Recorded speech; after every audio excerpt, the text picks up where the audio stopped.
अपने भक्तों के संकट हरते हैं प्रभु हनुमान।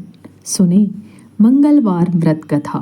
पराक्रम, बल, सेवा और भक्ति के देवता हनुमान जी को माना जाता है। गोस्वामी तुलसीदास ने भी लिखा है कि चारों जुग प्रताप तुम्हारा, है प्रसिद्ध जगत उजियारा।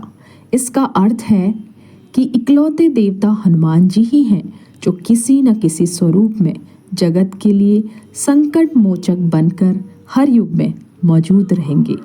हनुमान जी की भक्ति में लीन कई लोग मंगलवार का व्रत करते हैं और उनकी व्रत कथा पढ़ते हैं। भक्ति से प्रसन्न होकर हनुमान जी अपने भक्तों के संकट हर लेते हैं। अगर आप भी आज हनुमान जी का व्रत कर रहे हैं तो यहाँ ये व्रत कथा अवश्य सुने।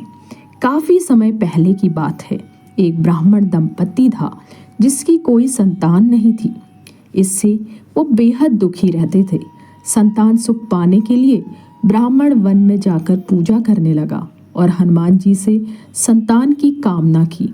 ब्राह्मण की पत्नी भी घर पर पुत्र की प्राप्ति के लिए पूरी श्रद्धा से हनुमान जी का व्रत करती थी। व्रत के अंत में वो हनुमान जी को भोग लगाया करती थी और उसके बाद ही भोजन करती थी। फिर एक दिन ऐसा हुआ कि ब्राह्मणी भोजन नहीं बना पाई, जिससे वो भोग नहीं लगा पाई। इस पर उसने प्रण लिया कि जब वो अगले मंगलवार को भोग बनाएगी तभी हनुमान जी को भोग लगाकर भोजन ग्रहण करेगी। वो 6 दिन तक भूखी प्यासी रही। फिर मंगलवार के दिन बेहोश हो गई। हनुमान जी ब्राह्मणी की निष्ठा और लगन को देखकर बेहद प्रसन्न हुए। उन्होंने ब्राह्मणी को दर्शन दिए और कहा कि वो उससे बेहद प्रसन्न है और वो उसे संतान का वरदान देंगे। उसकी संतान उसकी बहुत सेवा करेगी। हनुमान जी ब्राह्मणी को बालक देकर अंतर्ध्यान हो गए। ब्राह्मणी बालक को देखकर बेहद खुश हुई और उसका नाम मंगल रख दिया। कुछ समय बाद ही ब्राह्मण घर आया और उसने बालक तो देखा, तो देखते ही वो हैरान हो गया। उसने अपनी पत्नी से पूछा कि ये कौन है। पत्नी ने ब्राह्मण को सारी कथा सुनाई। ब्राह्मण को अपनी पत्नी की बातों पर विश्वास नहीं हुआ। ब्राह्मण ने सोचा कि उसकी पत्नी व्यभिचारिणी है। फिर एक दिन मौका देखकर उसने बालक को कुएं में गिरा दिया।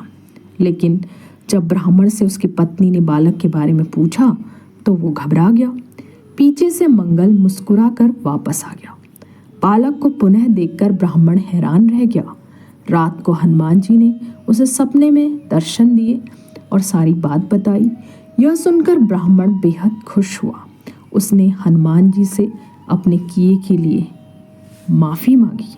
उसके बाद से ही ब्राह्मण और उसकी पत्नी मंगलवार का व्रत रखने लगे और खुशी खुशी जीवन व्यतीत करने लगे।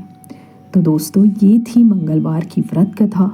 प्रत्येक मंगलवार को इस व्रत कथा को पढ़ना चाहिए या सुनना चाहिए, जो अत्यंत लाभकारी है और फलदायी है। जय श्री हनुमान।